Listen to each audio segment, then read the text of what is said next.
এইবেলি দোলাত উঠি আগমন ঘটিব মা দুৰ্গাৰ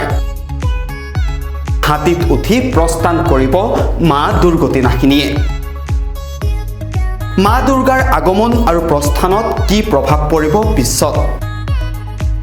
এইবাৰ 3 অক্টোবৰৰ পৰা আৰম্ভ হ'ব শাৰদীয় নৱৰাত্ৰি আৰু এইবাৰ মা দুৰ্গা আহিব দোলাত মা দুৰ্গা প্ৰতিবাৰেই বেলেগ বেলেগ বাহনত উঠি আহে মা দুৰ্গা বাহনৰ প্ৰভাৱ দেশ আৰু বিশ্বৰ ওপৰত পৰে এইবাৰ মা দুৰ্গা আহিব দোলাত উঠি দোলাত মা দুৰ্গাৰ আগমন দেশৰ নিৰাপত্তা আৰু অৰ্থনীতিৰ বাবে শুভ লক্ষণ নহয় বুলি বিশ্বাস কৰা হয় নৱৰাত্ৰি কেতিয়া আৰু কিমান দিন আৰু লগতে মা দুৰ্গাৰ আগমনৰ বাবে কি আশংকাই দেখা দিব জানো আহক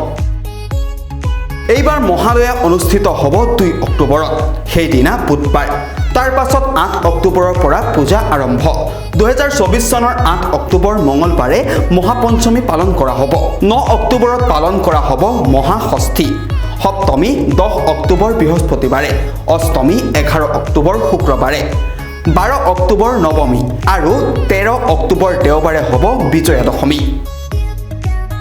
শাস্ত্ৰমতে দেৱী দুৰ্গা দোলাই বা পালকিত আগমন বা প্ৰস্থানৰ ফলত মহামাৰী আৰু দুখ কষ্টৰ সৃষ্টি হয় ঘোঁৰাত দেৱীৰ গতিৰ ফলত বিচ্ছিন্নতা বিশৃংখলতা আৰু ধ্বংস হয় নাৱত দেৱীৰ আগমন বা প্ৰস্থানত ধৰা শস্যবোৰ সেউজীয়া হৈ পৰে লগতে দেৱী হস্তি বা হাতীত থাকিলেও শস্যৰে ভৰপূৰ বসুন্ধৰা হয়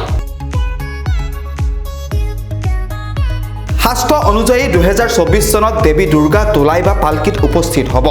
এইবাৰ হস্তিত হৈছে দেৱী দুৰ্গাৰ গমন অৰ্থাৎ হাতীত